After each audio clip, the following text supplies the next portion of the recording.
15 menit dari pos 1 nyampe puncak. Di puncak main luas, jadi wah ini berpuluh-puluh camp bisa sih kali ini. Kita istirahat bentar, habis itu dirikan tenda, baru masak.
Kayaknya masih muat mungkin.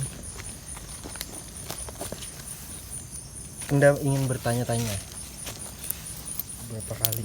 Biasanya kalau solo hiking apa yang dikerjakan malam-malam gini sendirian? Kayak orang gila. Apa Anda bisa berdiskusi dengan hantu? Paranormal kah? Diskusi lawan hantu. Oke, serius jangan lah. Iya. Supaya kau memanjangi video Anda. Oke. Ini kan sekarang lagi rame-ramenya orang naik gunung, orang mendaki. Terus yang udah lihat di Paau semalam, kayaknya orang Paau itu masih condong ke melindungi alamnya. Jadi ini pendapat pribadi lah. Jadi kayaknya tuh orang sana itu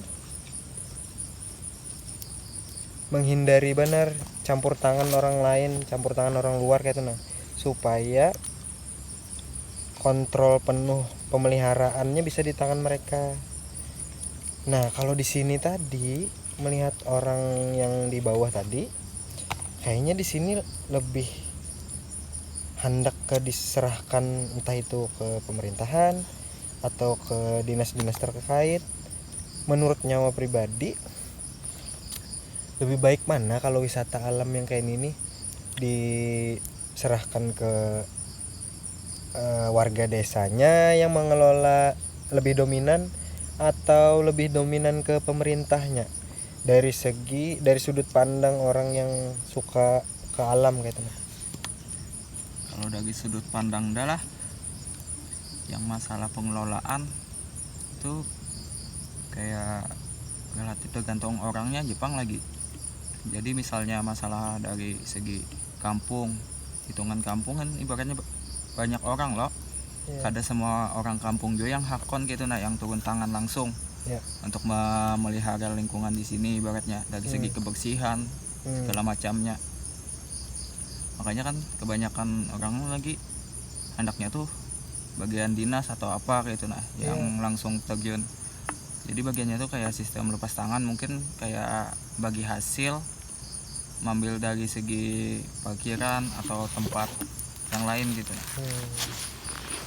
Jadi tergantung kesepakatan ya gitu, kesepakatannya Jepang lagi. Maksudnya nyawa condong kemana, ke kesepakatan yang dikelola oleh orang desanya tapi tetap menjaga alamnya, atau diserahkan ke, anggaplah ke dinas terkait, tapi tempat itu jadi kealamiannya kurang gitu. Karena jujur aja pas melihat naik tadi, keresahan dah tuh melihat kayak tempat duduk sudah diulahkan, bolehlah kayak tempat duduk atau tempat sampah itu tuh kayaknya lumayan membantu lah kesan menjaga loh. Tapi kalaunya sudah diulah spot foto yang terlalu berlebihan, kayaknya mengganggu esensi dari alam itu sendiri menurut Nda. Oh jadi sebujurnya kalau misalnya kerja sama lawan dinas pun masih bisa didiskusikan lah besaran campur tangan mereka terhadap pengelolaan ini ya Ya, lo. Kayaknya harus. masih bisa lah. Oke oke oke. Kayaknya kalau bisa ngasih masukan kayaknya jangan terlalu dibikin kayak tempat wisata modern.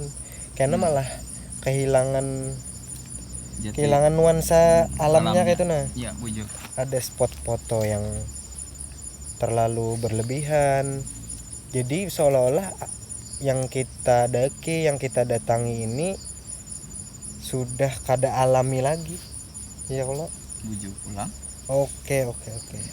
Semoga oh iya, terakhir kali Anda mendengar itu Meratus itu sudah disetujui kan untuk dikeruk. Jadi pesan-pesannya untuk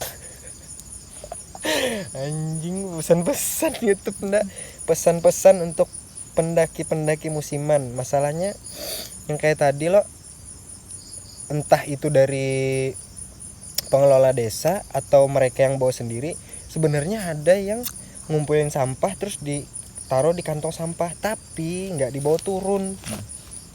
Nah, kalau masalah sampah, kalau di puncak disediakan tempat sampah, otomatis itu Oke.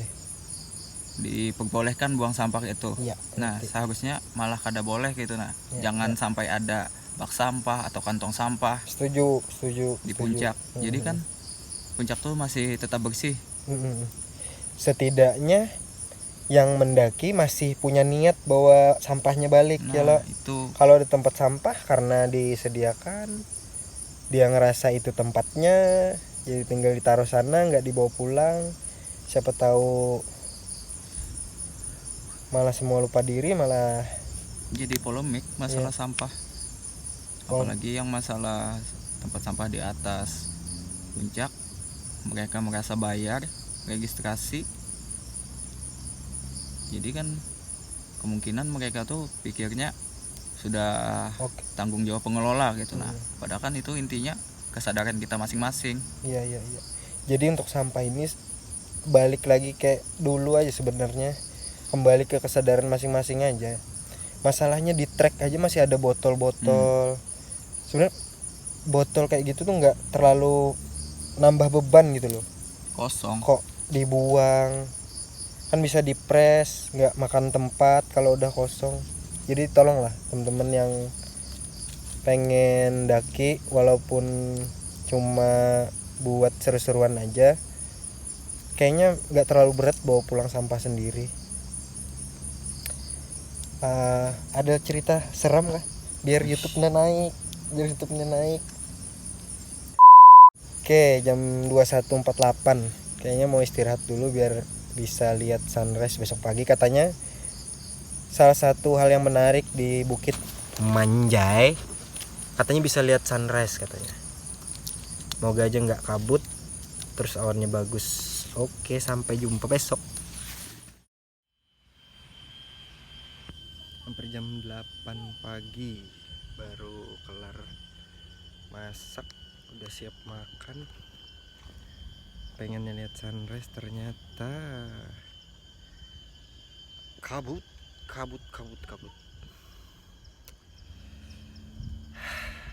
Rencananya mau makan dulu, habis makan baru kita turun. Masalahnya nggak bisa turun terlalu siang. Lanjut.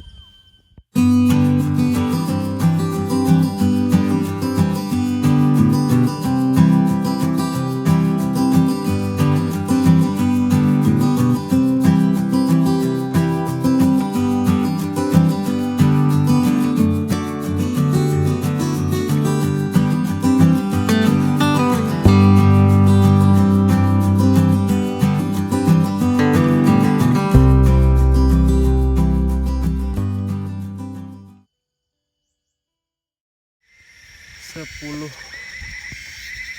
17 mau turun, udah selesai packing.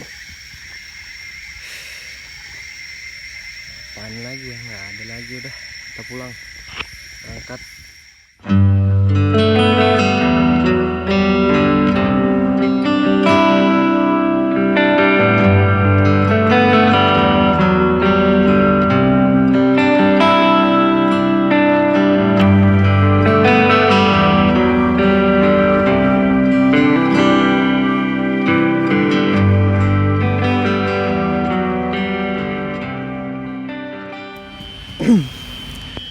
7 menit sampai pos 1. Main licin karena treknya kena basah tadi malam. Oke lah. Seperti biasa, netizen plus 62 selalu meninggalkan jejak. Manjai. Sahabat, kamu lagi apa sahabat?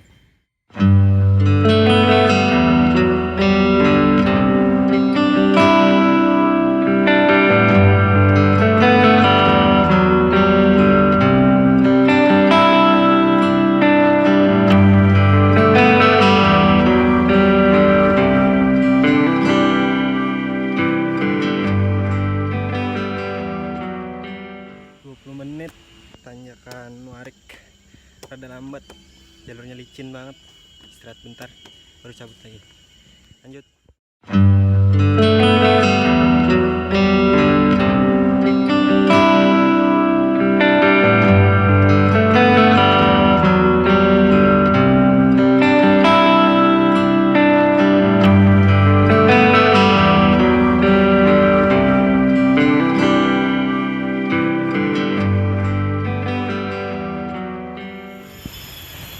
Menit sampai bawah, istirahat bentar, habis itu kita langsung pulang ke rumah. Oke, segitu dulu videonya. Jangan ingat subscribe, like aja aman ke-7, dislike aja aman ke-7.